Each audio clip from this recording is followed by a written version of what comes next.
Good morning. Welcome back to the aviary.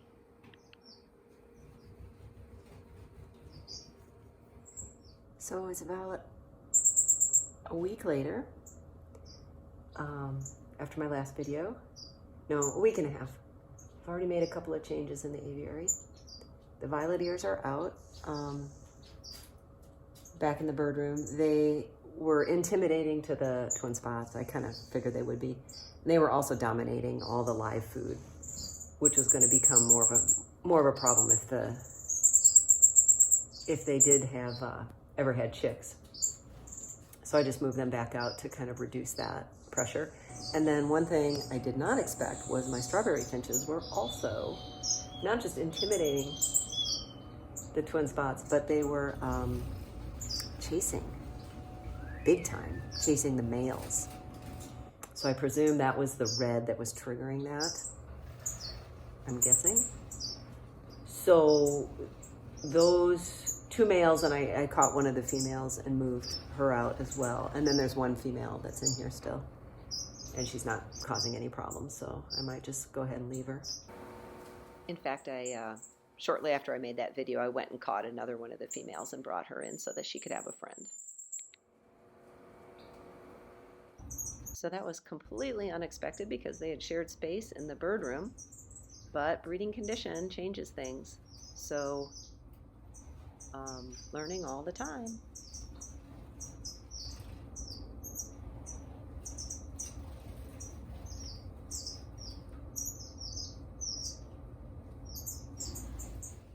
But I want to show you something. Remember those big piles of burlap? That's all that's left. So as soon as I reduce the pressures on the twin spots, the reason I could tell that there was something wrong was they were all interested in the burlap. You saw that on the last video, and then it stalled out. And normally when they start building, once they start building, they're kind of on a mission.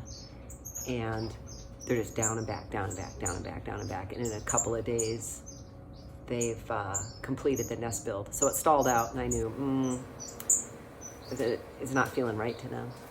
So I made those changes, and now the burlap is disappearing. So I think I know what's going on.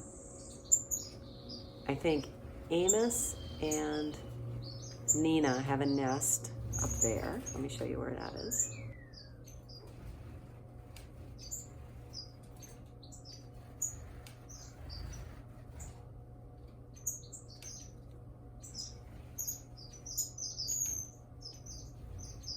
And then Julius and Rain seem to have taken over the nest hanging over the weeping manzanita tree.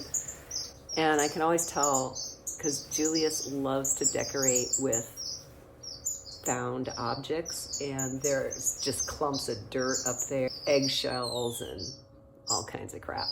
So that's kind of his. He was the one that decorated with the dehydrated banana peel last time, one of his nests. So he's kind of the bowerbird of the twin spots.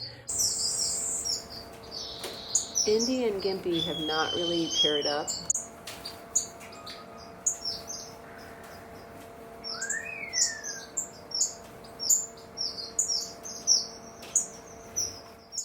Although it's not for lack of trying on his part. And that's unfortunate because that would be new genetics, but who knows? We'll wait and see. Okay, so I think that's all that's going on with the twin spots in the aviary at the moment. So that brings me to the boys in the aviary. The Forbes parrotfinch youngsters are doing awesome. They're doing what they do best, which is disassemble stuff and eat. So I'll just show you some clips of these guys. They're in really nice condition, so it's fun to see them. I think they're just beautiful.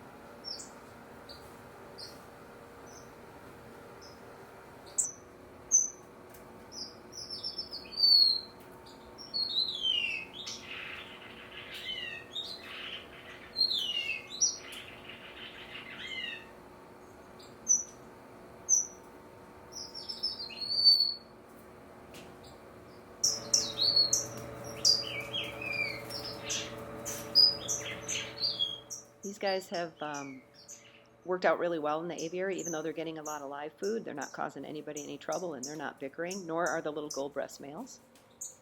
And that would not necessarily be true if they were being bred in the aviary, because they can both, the parrot finches can be pretty chasey, and the gold breasts can have actually pretty fierce defending their nest site. In fact, I have to keep a little bit of an eye out, because the gold breasts will steal mealworms from the twin spots after the twin spots dispatch them, which is a little bit ridiculous when you see the size difference here, but that's how mild-mannered the twin spots are.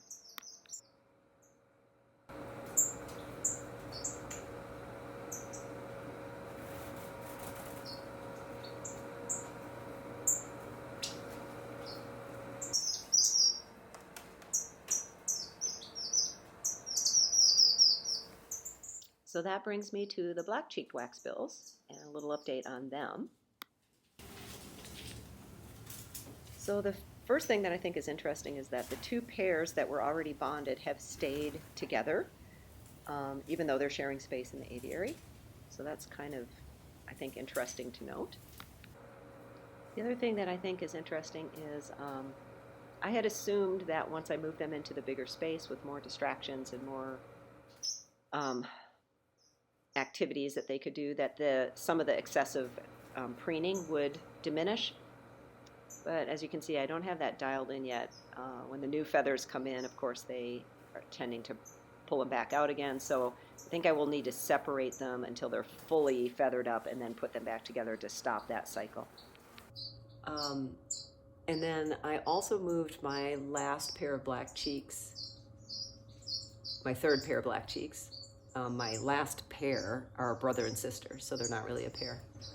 But I moved them into the aviary because they were overdue for hatching eggs, and they all turned out to be infertile. So other than building some roosting nests, the black cheek pairs are not doing anything in terms of the breeding season so far. But they're enjoying the space and exploring, and still trying to figure out, you know, if I'm giving them the right foods. I've changed up the seed mix to include a lot of panic switchgrass seed, in addition to the orchard grass and the canary grass, in the hopes that that's a good mix for them. You can see a couple of them are in quite nice condition, and you know, quite a few of them are really not in very good condition, and I am mindful of that and working on it.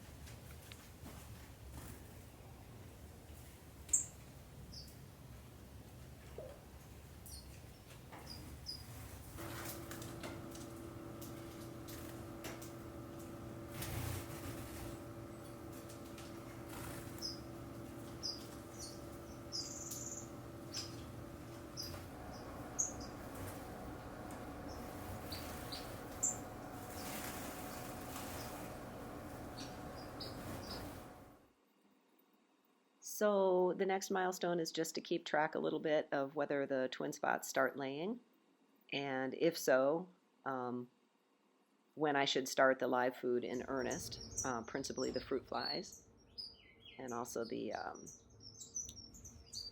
fly larvae and mealworms and that sort of thing. So that's what's going on in the aviary, and I'll just finish off this video with just views of what's going on before it gets all pooped on. And then maybe the next video I'll talk about what's going on in the bird room, and then we'll be back to the aviary, hopefully with some news about new chicklets.